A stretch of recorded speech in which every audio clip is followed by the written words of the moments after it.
Hi everyone. ఒక మనిషి తీసుకునే అత్యంత పర్సనల్ నిర్ణయం అంటే ఆత్మహత్య లాంటిది. అది నిజానికి వాళ్లది కాదు, సమాజం వాళ్లతో ఆ నిర్ణయం తీసుకునేలా చేస్తుందని ఎవరైనా చెప్తే ఎలా ఉంటుంది? వినడానికి చాలా ఆశ్చర్యంగా ఉంది కదూ.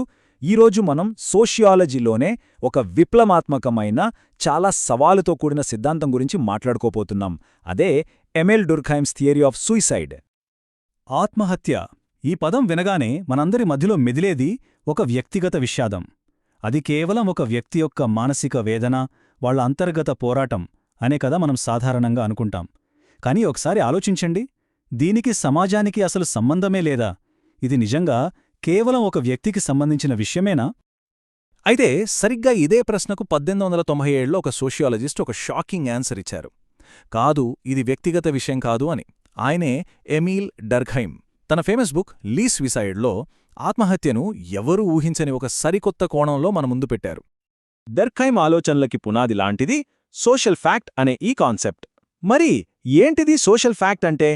సింపుల్గా చెప్పాలంటే ఇది మన వ్యక్తిగత ఇష్టాయిష్టాలతో సంబంధం లేకుండా సమాజం వైపు నుండి మన మీద పనిచేసే ఒక బాహ్య శక్తి అన్నమాట.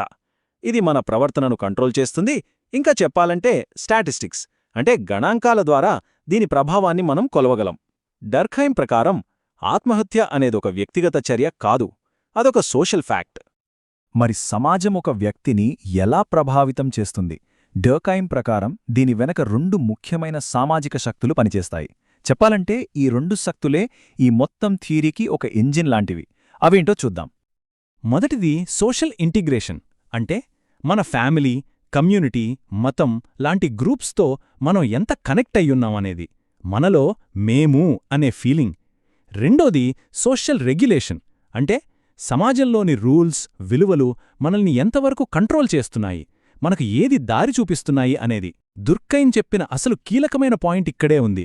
ఈ రెండిట్లో ఏది మరీ ఎక్కువైనా సమస్యే, మరీ తక్కువైనా సమస్యే.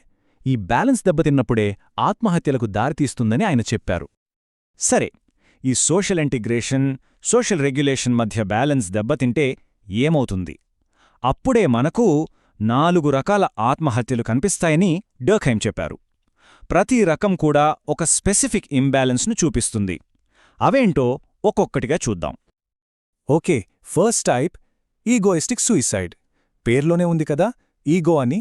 ఇది తక్కువ సోషల్ కనెక్షన్స్ వల్ల జరుగుతుంది. ఒకసారి ఊహించుకోండి, సమాజంతో బంధాలన్నీ తెగిపోతే ఎలా ఉంటుంది? విపరీతమైన ఒంటరితనం, అందరి నుండి వేరుపడిపోయామనే భావన. డర్ఖైమ్ దీన్ని ఎక్సెసివ్ పర్సనలైజేషన్ అన్నారు. అంటే ఫ్యామిలీ, ఫ్రెండ్స్, కమ్యూనిటీ నుండి దూరమైనప్పుడు వ్యక్తి కేవలం తన అహంతో, తన సమస్యలతో ఒంటరిగా మిగిలిపోతాడు. ఉదాహరణకి తన సోషల్ కనెక్షన్స్ అన్నీ కోల్పోయిన ఒక వృద్ధుడి పరిస్థితిని మనం దీని కింద చూడొచ్చు. ఒక ఎక్స్ట్రీమ్ అది అయితే, దీనికి కంప్లీట్ ఆపోజిట్ రెండోది, అదే ఆల్ట్రూయిస్టిక్ సూయిసైడ్. ఇక్కడ ఒంటరితనం కాదు సమస్య, అతిగా కలిసిపోవడమే సమస్య. ఇక్కడ సోషల్ ఇంటిగ్రేషన్ ఎంత ఎక్కువగా ఉంటుందంటే వ్యక్తి తన సొంత ఐడెంటిటీనే కోల్పోయి గ్రూప్లో ఒక భాగంగా కలిసిపోతాడు. ఇక తనకంటూ ఏమీ ఉండదు. ఆ గ్రూప్ కోసం ప్రాణత్యాగం చేయడాన్ని ఒక పవిత్రమైన విధిగా భావిస్తాడు. బలమైన సామూహిక స్పృహ ఉండే గ్రూప్స్లో ఇది ఎక్కువగా కనిపిస్తుంది. దీనికి పర్ఫెక్ట్ ఎగ్జాంపుల్ దేశం కోసం యుద్ధంలో ప్రాణాలర్పించే సైనికుడు. ఇప్పుడు మూడో రకం చూద్దాం, ఎనామిక్ సూసైడ్. ఇది సమాజంలోని రూల్స్కి, కట్టుబాట్లకి సంబంధించింది. ఉన్నట్టుండి సమాజంలో మనకు తెలిసిన రూల్స్ అన్నీ మారిపోతే, జీవితానికి ఒక అర్థం, పర్పస్ లేదనిపిస్తే, ఆ కన్ఫ్యూజన్, ఆ నిస్సహాయ స్థితినే డర్ఖైమ్ అనోమీ అన్నారు. ఇది లో సోషల్ రెగ్యులేషన్ వల్ల వస్తుంది. దేశంలో పెద్ద పెద్ద ఆర్థిక మార్పులు, అంటే సడన్గా వచ్చే సంక్షోభం కానివ్వండి, లేదా ఊహించని అభివృద్ధి కానివ్వండి, ఇలాంటి టైంలో ఇది ఎక్కువగా కనిపిస్తుంది. ఉదాహరణకి అప్పటిదాకా బాగానే ఉండి సడన్గా ఉద్యోగం కోల్పోయిన వ్యక్తి పరిస్థితి. సరే, ఇప్పుడు ఆనోమీకి పూర్తి వ్యతిరేక పరిస్థితి, అదే ఫ్యాటలిస్టిక్ సూసైడ్. ఇక్కడ సమస్య రూల్స్ లేకపోవడం కాదు, ఆ రూల్స్ ఊపిరాడనంతగా ఉండటం.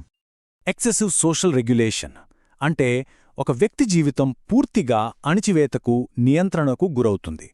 భవిష్యత్తు అంధకారంగా కనిపిస్తుంది. తప్పించుకోవడానికి ఏ దారి లేదనే నిస్సహాయతలోకి వెళ్ళిపోతారు. విపరీతమైన కంట్రోలుండే వాతావరణంలో ఇది జరుగుతుంది. ఉదాహరణకు తీవ్రమైన అణిచివేతతో జీవిత ఖైదు అనుభవిస్తున్న ఒక ఖైదీ పరిస్థితి. సరే, ఇవన్నీ వినడానికి బానే ఉన్నాయి.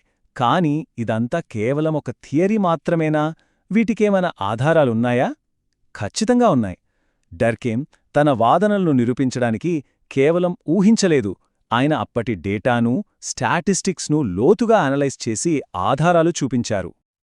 ఇది డర్ఖైమ్ పరిశోధనలో దొరికిన చాలా ఫేమస్ ఫైండింగ్. 19వ శతాబ్దంపు యూరప్లో మతాన్ని బట్టి ఆత్మహత్యల రేట్లను ఆయన స్టడీ చేశారు. ఈ చార్ట్ని ఒకసారి చూడండి. ప్రొటెస్టెంట్స్లో ఆత్మహత్యల రేటు క్యాథలిక్స్ కంటే చాలా ఎక్కువగా ఉన్నట్లు మనకు స్పష్టంగా కనిపిస్తుంది. మరి ఈ తేడాకు కారణమేంటి? డోర్ఖైమ్ విశ్లేషణ ప్రకారం క్యాథలిసిజంలో కఠినమైన రూల్స్, అందరూ కలిసి చేసే ప్రార్థనలు, పండగలు, ఇంకా బలమైన కమ్యూనిటీ ఎంగేజ్మెంట్ ఇవన్నీ కలిసి సోషల్ ఇంటిగ్రేషన్ను పెంచాయి. కాని ప్రొటెస్టెంటిజంలో వ్యక్తిగత విశ్వాసానికి, దేవుడితో వ్యక్తిగత సంబంధానికి ఎక్కువ ప్రాధాన్యత ఇచ్చారు. దీనివల్ల సామూహిక బంధాలు బలహీనపడి ఒంటరితనం పెరిగే అవకాశం ఎక్కువైంది. చూశారా, ఇది నేరుగా సోషల్ ఇంటిగ్రేషన్ కాన్సెప్ట్తో ఎలా ముడిపడే ఉందో. ఇది మాత్రమే కాదు, డర్ఖైమ్ మరికొన్ని ఆసక్తికరమైన ప్యాటర్న్స్ కూడా కనుగొన్నారు. వివాహమైన వాళ్లతో పోలిస్తే పెళ్లికాని వాళ్లు, విడాకులు తీసుకున్న వాళ్లలో ఆత్మహత్యల రేటు ఎక్కువగా ఉంది. అలాగే మహిళల కంటే పురుషులలో ఈ రేటు ఎక్కువగా ఉందని గమనించారు. ఇంకా ఆశ్చర్యకరమైన విషయమేంటంటే, యుద్ధ సమయాల్లో కంటే శాంతిగా ఉన్నప్పుడే ఆత్మహత్యల రేట్లు ఎక్కువగా ఉన్నాయట. ఎందుకంటే యుద్ధం టైంలో దేశమంతా ఒక్కటవుతుంది. ఆ సామూహిక గుర్తింపు చాలా బలంగా ఉంటుంది. మరి 100 సంవత్సరాలకు పైగా గడిచినా కూడా డర్ఖైమ్ సిద్ధాంతం ఇప్పటికీ ఎందుకు ఇంత ముఖ్యమైనది? ఈ రోజుల్లో దాని ప్రాముఖ్యత ఏంటి? అదే సమయంలో దానిమీద ఉన్న విమర్శలు ఏంటో ఇప్పుడు చూద్దాం. ఏ సిద్ధాంతం కేవలం అకాడమిక్ పుస్తకాలకే పరిమితం కాలేదు. దీని ప్రభావం మన చుట్టూ, మన జీవితాల్లో కూడా ఉంది. పబ్లిక్ హెల్త్ స్ట్రాటజీస్లో సోషల్ సపోర్ట్ నెట్వర్క్స్ని పెంచడంపై దృష్టి పెడతారు. స్కూల్స్లో యాంటీ బుల్లింగ్ కార్యక్రమాలు పిల్లల్లో మేమంతా ఒకటే అనే భావనను పెంచుతాయి. చాలా కంపెనీలు వర్క్ లైఫ్ బ్యాలెన్స్ని ప్రమోట్ చేయడం ద్వారా ఉద్యోగులలో ఎనోమీని తగ్గించడానికి ప్రయత్నిస్తున్నాయి.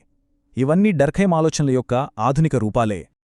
అయితే ఏ గొప్ప సిద్ధాంతానికైనా విమర్శలు తప్పవుగదా? దీనిక్కూడా ఉన్నాయి. సైకాలజిస్టులు సరే సమాజం గురించి చెప్పారు, కానీ మరి వ్యక్తిగత మానసిక ఆరోగ్యం, వాళ్ళెదుర్కొన్న ట్రామా సంగతేంటి అని ప్రశ్నించారు. మ్యాక్స్ వెబ్బర్ లాంటి సోషియాలజిస్టులు ఇది సమాజానికి మరీ ఎక్కువ ప్రాధాన్యత ఇచ్చి వ్యక్తిగత నిర్ణయాలను, ప్రేరణలను పట్టించుకోవట్లేదు అన్నారు. ఫెమినిస్ట్ స్కాలర్స్ జెండర్ పాత్రను ఈ థియరీ సరిగ్గా విశ్లేషించలేదని విమర్శించారు. ఇక స్టాటిస్టిక్స్ నిపుణులు ఒక గ్రూప్కి సంబంధించిన డేటాతో ఒక వ్యక్తి గురించి నిర్ధారణకు రావడం కరెక్ట్ కాదని హెచ్చరించారు. సో చివరిగా ఒక్క ప్రశ్న. ఒకవేళ డర్ఖైమ్ చెప్పినట్టు ఆత్మహత్యల రేటు అనేది ఒక సమాజం యొక్క ఆరోగ్యానికి కొలమానమైతే, మరి మన ప్రస్తుత సమాజం యొక్క హెల్త్ రిపోర్టేంటి? మన సమాజం ఆరోగ్యంగా ఉందా? ఈ ప్రశ్న మనందర్నీ ఆలోచింపజేస్తోంది. మన చుట్టూ ఉన్న సామాజిక బంధాలు ఎంత బలంగా ఉన్నాయి, మన సమాజం మనకు ఎంతవరకు దారి చూపిస్తోంది అని మనల్ని మనం ప్రశ్నించుకునేలా చేస్తోంది. థాంక్యూ.